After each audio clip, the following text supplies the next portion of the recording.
Chapter 1 The Cyclones. A man sized frog in a baseball jersey was sitting behind Alex on the bus.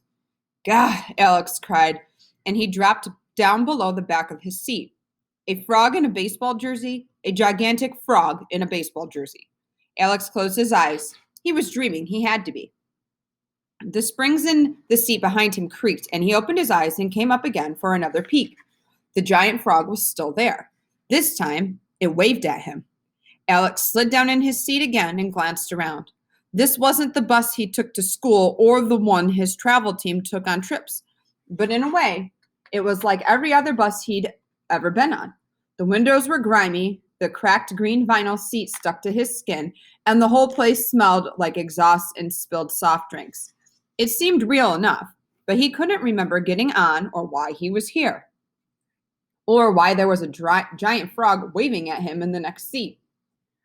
Either he was dreaming or else he'd gone completely crazy. There was only one way to know for sure. Alex slid back up.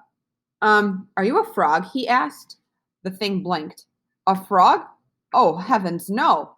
Alex slumped. He was going crazy then, seeing things. I'm not a frog. I'm a toad. Toad, the thing told him. Easy mistake. Happens all the time. You're, Alex said. Then he relaxed. A dream. That's what this had to be then. A really weird dream. But still. The toad, actually, the creature told him. As in Toad of Toad Hall. I'm sure you've heard of me. With a crisp, practiced snap, he presented his card. On one side it had his address. On the other side it said, Vote Toad. Alex took the card, careful not to touch the thing's big webbed hands. Sure, thanks. The toad stood and tipped his green baseball cap. Cheerio. Right, cheerio, Alex said. He hadn't had a dream this weird since he ate that bad burrito at Raging Taco. A girl made out of cloth cartwheeled down the aisle to where Alex sat and stopped to examine him with black button eyes. Alex scrambled back in his seat, staring at her. She was a real-life rag doll with a face patched together like Frankenstein's monster. Pieces of fabric were sewn together in a crazy random pattern, and she wore a green and white baseball jersey just like the toad. Definitely a bad burrito, Alex decided. Dorothy, the patchwork girl called. We've got a live one. A girl and a boy, both normal looking. Alex was relieved to see came onto the bus. The boy was pale and had a mop of blonde hair, while the girl was summer tan with sandy brown hair pulled back in a ponytail through her green baseball cap. The cap said Oz on it. Up close, Alex thought they might be sixth graders, but he didn't recognize either of them from any of his classes. End of the line, pal, the girl told him. No riders. The name's Alex, he told them. And look, this is my dream. I can go wherever He glanced out the window and stopped when he saw the baseball stadium across the street. Is that Ebbets Field? The boy with Dorothy smiled. First time here. Must be. Okay, Dorothy told Alex. I get it. We were all newbies once, but I don't have time to. Ebbets Field, Alex said again, ignoring her. It had to be Ebbets Field. He'd known that rounded front of striped awning anywhere. Alex slid out of his seat and hurried down the aisle, leaving Dorothy and the others behind. He watched the stadium out the window the whole time, afraid that if he took his eyes off of it, his dream would bounce somewhere else and Ebbets Field would disappear. It didn't. To his delight, the stadium was still where he got out onto the sidewalk. Ebbets Field, just like he'd seen in pictures. Only this time it wasn't a black and white photograph. It was color and real. All brown bricks and white columns and red, white, and blue bunting. He stood and stared at it in quite wonder until the others joined him, barely even noticing that the bus he'd been on was painted pink on the outside. Awesome, Alex said. Awesome. You know how much history has happened in this stadium? Jackie Robinson's debut was the 55 World Series, the first TV game in Major League history. We all know that, Dorothy said, eyeing him. What I want to know is how you know all that. Are you a storybook? He can't be from historical fiction, not dressed like that, the boy said. Alex looked down at himself. He was wearing his favorite jeans, his sneakers, and his Atlanta Braves t-shirt. He also noticed the girl's cleats for the first time. They were ruby red with silver trim. What?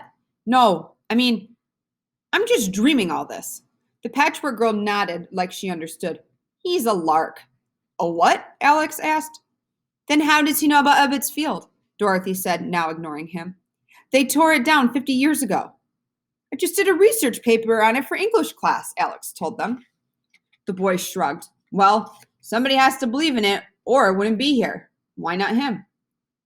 One kid doing a book report on Ebbets Field is not keeping it around, said Dorothy.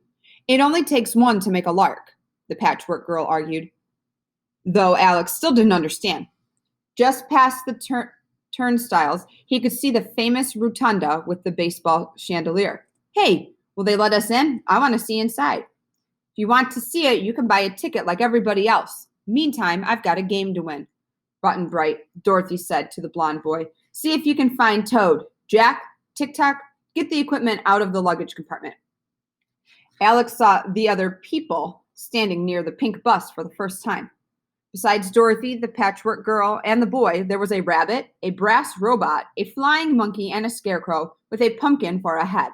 They all wore the same emerald green uniforms with Oz written on the front. You're a team, Alex said, understanding. You're a baseball team, and you're going to play at Ebbets Field. This is the best dream ever. He ran up to Dorothy. Come on, you got to let me play.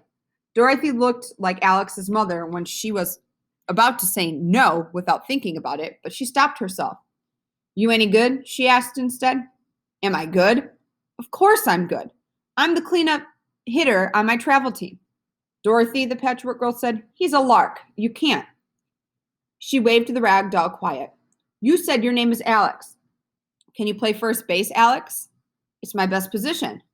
Play a lark in the tournament, the rabbit said. It just ain't done. Alex frowned. There was that word again. Is it any worse than having the steadfast tin soldier at first? Dorothy said, talking over him.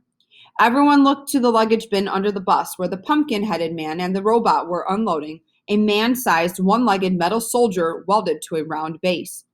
They tipped him upright, and he teetered back and forth until they could steady him. In one hand, he had a rifle, and on the other, he wore a glove. He waved with the glove. He's your first baseman? Alex asked. How does he move? Get around. He doesn't, said Dorothy. We have to aim for his glove, Button Bright explained. He has to use his rifle as a bat, too. It's welded to his hand. Doesn't matter, really. If he manages to hit something, he can't run to first. The tin soldier's jersey should fit you just fine, Dorothy told Alex. Get suited up. Dorothy, the patchwork girl said softly, as if trying not to hurt Alex's feelings. He could disappear at any time, maybe even the middle of a game. I won't run off, I swear, Alex promised. It was hard for Alex to read the patchwork girl's face, but it didn't look like she was convinced. Alex is our new first baseman, Dorothy told them. End of story. But that, of course, was only the beginning of the story.